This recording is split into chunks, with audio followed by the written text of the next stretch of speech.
پھر علیمہ خان سے آج ایک سوال ہوا، ان سے سوال کیا گیا کہ جو احتجاج ہے وہ آرمی چیف کے خلاف نہیں کیا جاتا، احتجاج سیاسی لوگوں کے خلاف ہوتا ہے۔ تو آگے سے علیمہ خان نے جواب دیا کہ کیوں ان کے خلاف احتجاج کیوں نہیں ہو سکتا۔ انہوں نے کہا کہ احتجاج تو آئینی حق ہے، یہ کہیں بھی کسی کے بھی خلاف ہو سکتا ہے، کوئی ظلم کرے گا تو اس کے خلاف احتجاج ہوگا۔ یہ علیمہ خان نے بات کی ہے۔ اب پاکستان تحریک انصاف امریکہ کے اندر ایک بہت بڑا احتجاج کرنے کی پلاننگ کر رہی ہے۔ پاکستان کے جو فیلڈ مارشل ہیں ان کا امریکہ کا دورہ، اور میں آپ کو بتاتا چلوں کہ یہ باقاعدہ طور پر جو ٹرمپ کی ایڈمنسٹریشن ہے ان کی طرف سے دعوت دی گئی ہے کہ وہاں پر ایک بہت بڑا فنکشن ہے، اور اس فنکشن میں دعوت دی گئی ہے، اور تحریک انصاف جو ہے وہ احتجاج کا پلان بنا رہی ہے کہ ہم وہاں پر احتجاج کریں گے اور بتائیں گے کہ ہمارے ساتھ پاکستان کے اندر کیا زیادتیاں کی جا رہی ہیں، عمران خان کے ساتھ کیا زیادتیاں کی جا رہی ہیں، انسانی حقوق کی جو پامالی ہے پاکستان کے اندر وہ کس طریقے سے کی جا رہی ہے۔ یہ تحریک انصاف نے پلان بنا رکھا ہے۔ اب یہ دیکھنا ہے کہ احتجاج کس لیول کا ہوتا ہے، تحریک انصاف وہاں پر کتنے لوگوں کو اکٹھا کر پاتی ہے، اور تحریک انصاف کے اندر بھی اس حوالے سے تھوڑی سی ذرا تقسیم چل رہی ہے۔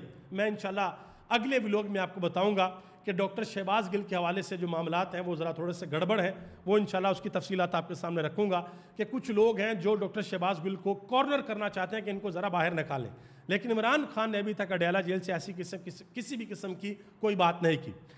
اطہر کاظمی نے ایک بڑی اہم بات کی ہے جی، کہتے ہیں کہ عمران خان جتنی اچھی سیاست جیل کے اندر بیٹھ کر رہے ہیں، کچھ سیاستدانوں نے ساری زندگی جیل سے باہر بیٹھ کر بھی وہ سیاست نہیں کی جو سیاست عمران خان جیل کے اندر سے کر رہے ہیں۔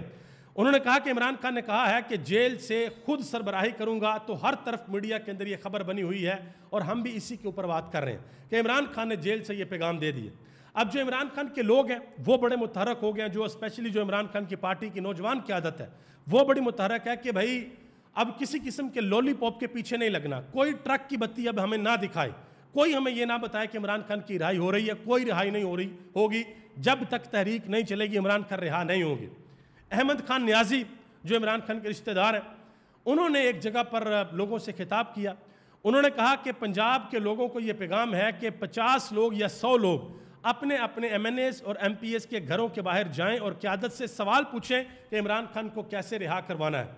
یہ انہوں نے پشاور کے اندر جو پنجاب سے کچھ پارٹی ورکر گئے ہوئے تھے ان سے بات کرتے ہوئے انہوں نے کہا کہ جائیں اور جا کر اپنی قیادت سے پوچھیں۔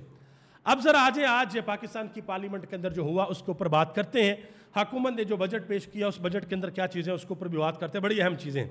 یہ آپ ذرا دیکھیں، آج باقاعدہ طور پر تحریک انصاف کے لوگ پرنٹ کروا کر لیلوں کی تصویریں لائے ہوئے تھے، اور جس وقت شہباز شریف کی انٹری ہو رہی تھی تو اس وقت جو اپوزیشن لیڈر ہے عمر ایوب خان، انہوں نے لیلے کی تصویر لہرائی تو شہباز شریف نے ذرا بھی برا نہیں منایا، بڑے اطمینان سے جا کر اپنی سیٹ کے اوپر بیٹھ گئے۔ اب جو بجٹ ہے وہ مجموعی طور پر جو وفاقی وزیر خزانہ ہے محمد اورنگزیب صاحب، انہوں نے 17,573 ارب روپے کا جو بجٹ ہے 2025-26 کو پیش کیا ہے۔ دفاع کے لیے اس بجٹ میں 2,550 ارب روپے مختص کیے گئے ہیں، اور ایف بی آر کو یہ ٹارگٹ دیا گیا ہے کہ آپ نے 14,131 ارب روپے ٹیکس اکٹھا کرنا ہے۔ یہ ان کو ہدف مل گیا ہے ایف بی آر کو۔ اب جو امپورٹنٹ چیزیں ہیں وہ میں آپ کے سامنے رکھنے کے لیے جا رہا ہوں۔ سب سے پہلے آپ کو یہ بتا دیتا ہوں کہ اس سال 2025 میں پاکستان کی جو جی ڈی پی ہے اس کی گروتھ کیا ہے۔ وہ جو گروتھ ہے ہماری وہ ہے 2.7%۔ کچھ رپورٹس 2.6% کہہ رہی ہیں، کچھ کہہ رہی ہیں جی 2.5%۔ تو اس وقت جو انٹرنیشنل ادارے ہیں وہ کہہ رہے ہیں جی 2.5 سے لے کے 7 کے درمیان یہ اس وقت جی ڈی پی کی گروتھ ہے۔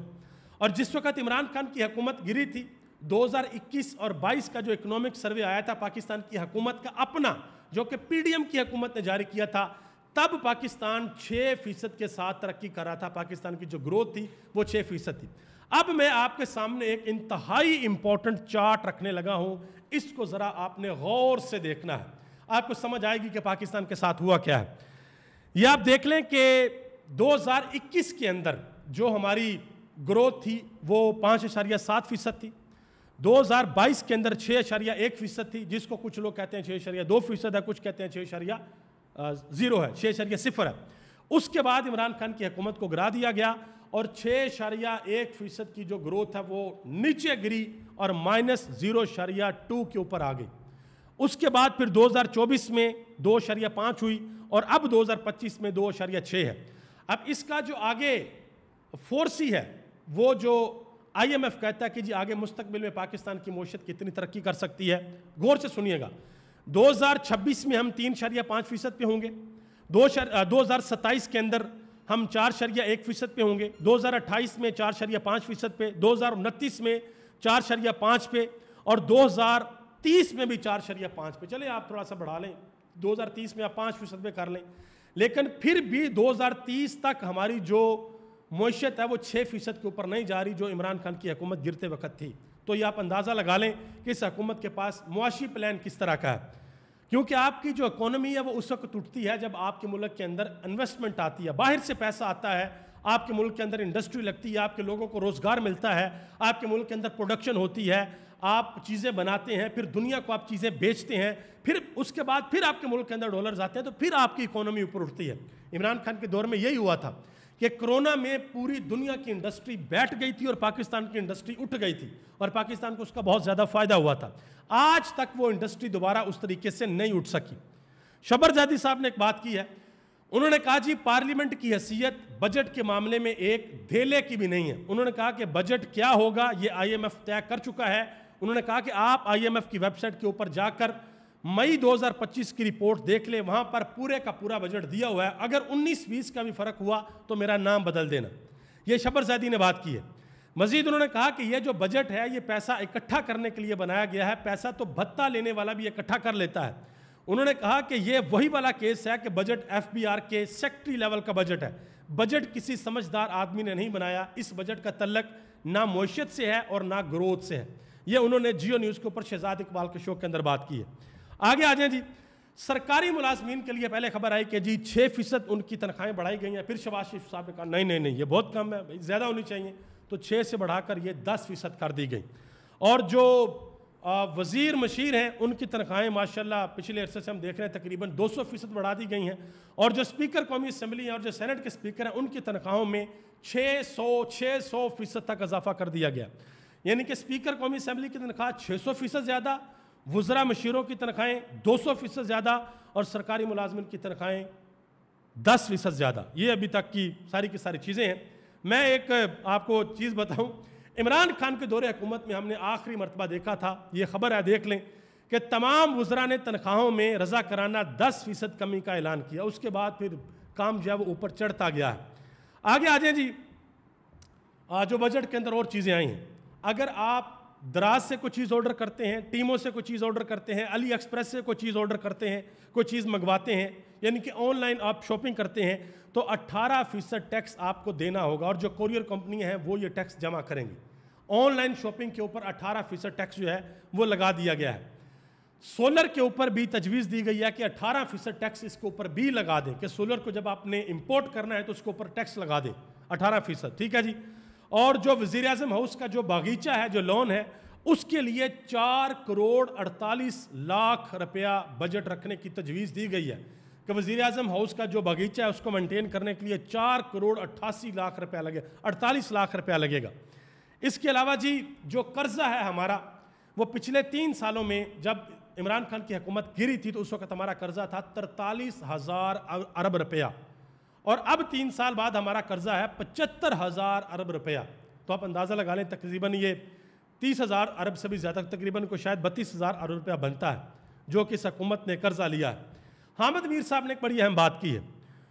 انہوں نے کہا جی میں گریڈ 20 اور 21 کے کئی افسران کو جانتا ہوں جنہوں نے اپنی فیملیز کو باہر بھیج دیا ہے, اور وہ خود بھی باہر جانے کا سوچ رہے ہیں, کیونکہ تنخواہ دار طبقے کا اس ملک میں رہنا مشکل ہو گیا ہے. اور جو غریب لوگ ہیں, پچھلے 3 سالوں میں تقریباً 30 لاکھ لوگ یہ ملک چھوڑ کر چلے گئے ہیں بہتر روزگار کی تلاش میں, کہ اس ملک کے اندر رہ کر ہم پیسہ نہیں کما سکتے, ہم اپنے گھر والوں کو فیڈ نہیں کر سکتے, ہم اپنے بیوی بچوں کو پال نہیں سکتے, لہٰذا ہمیں یہ سرزمین چھوڑ کر کسی ایسی سرزمین پر جانا ہوگا کہ جہاں پر ہم مزدوری کریں, وہی مزدوری جو پاکستان کے اندر کرتے ہیں وہی مزدوری باہر کریں, ہمیں پیسے زیادہ ملیں, اور لوگ چھوڑ کر چلے جاتے ہیں. سکلڈ ورکر چھوڑ کر چلے گئے ہیں بہت بڑی تعداد کے اندر, اور یہ برین ڈرین ہوتا ہے کسی بھی قوم کا. آگے آ جائیں جی, ڈاکٹر کیسر بنگالی جو کہ معیشت کے اوپر جن کی بڑی خاص نظر ہوتی ہے, وہ کہتے ہیں کہ دفاعی بجٹ میں کسی صورت بھی اضافہ نہیں کرنا چاہیے. انہوں نے کہا کہ جب آپ کی معیشت ڈوب رہی ہو تو آپ ٹینکوں، جہازوں اور ڈرون سے جنگ نہیں جیت سکتے۔ انہوں نے کہا کہ فنڈز ایسے ترقیاتی پروجیکٹ پر خرچ کریں جس سے روزگار اور ڈیولپمنٹ کے اوپر اثر پڑے، یہ انہوں نے بات کی ہے۔ حبیب اکرم نے ایک بات کی، انہوں نے کہا جی پاکستان کے بینکنگ سسٹم سے لوگ نالاں ہوتے جا رہے ہیں، بینک میں پیسے پڑے ہیں اور آپ کو اچانک پتہ چلتا ہے کہ بینک اکاؤنٹ بند ہے۔ انہوں نے کہا کہ کیوں بند ہے؟ بند اس وجہ سے ہے کہ جی ٹیکس والوں نے بند کر دیا ہے، آپ نے اگر کوئی بڑی پیمنٹ کرنی ہو تو آپ کا اکاؤنٹ بند ہو جاتا ہے۔ انہوں نے کہا کہ میں ایک کمپنی کو جانتا ہوں، ان کے اکاؤنٹ سے 2.5 کروڑ روپیہ نکال لیا گیا، یہ آپ اندازہ لگا لیں۔ عامر متین صاحب انہوں نے اپنے شو کے اندر ایک رپورٹ پیش کی ہے جی، بڑی امپورٹنٹ۔ انہوں نے کہا جی ٹریکٹرز کی پیداوار میں 34% کمی واقع ہوئی ہے، کھاد کی طلب میں 14% کمی واقع ہوئی ہے کیونکہ کسان کے پاس کھاد خریدنے کے پیسے نہیں ہیں۔ انہوں نے کہا کہ بیج کی کمی 35% رہی ہے اور پاکستان ایک زرعی ملک ہے، یہ آپ اندازہ لگا لیں۔ اس کے علاوہ جی ایک اور رپورٹ ہے، پنجاب میں اس وقت 32% جو بچے ہیں اسکولوں سے باہر ہیں، سندھ میں 47% بچے اسکولوں سے باہر ہیں، بلوچستان میں 69% بچے اسکولوں سے باہر ہیں اور خیبر پختونخوا میں 30% جو بچے ہیں وہ اسکولوں سے باہر ہیں۔ آخر میں ایک خبر ہے اینکر عمران ریاض خان کے حوالے سے، بہت سے لوگ جو ٹویٹرز کے اوپر یہ پوچھ رہے تھے، سوشل میڈیا کے اوپر پوچھ رہے تھے کہ اینکر عمران ریاض جو ہے وہ اپنا ولاگ نہیں کر رہے، کیا وہ خیر و عافیت کے ساتھ ہیں یا نہیں ہیں، یا ان کے ساتھ مطلب کہ ان کو کہیں سعودی عرب میں گرفتار تو نہیں کر لیا گیا۔ تو اینکر عمران ریاض خان کی باقاعدہ طور پر ایک ویڈیو آئی ہے، انہوں نے کہا جی میں الحمدللہ خیر و عافیت کے ساتھ ہوں، کسی قسم کا کوئی مسئلہ نہیں ہے، ماشاءاللہ حج انہوں نے ادا کیا ہے، پچھلی دفعہ ان کو روک لیا گیا تھا، اس مرتبہ اللہ پاک نے ان کو بلایا، اللہ تعالیٰ ان کا بھی قبول کرے، باقی بھی جو حجاج وہاں پر لاکھوں کی تعداد میں گیا، اللہ سب کا حج قبول کرے۔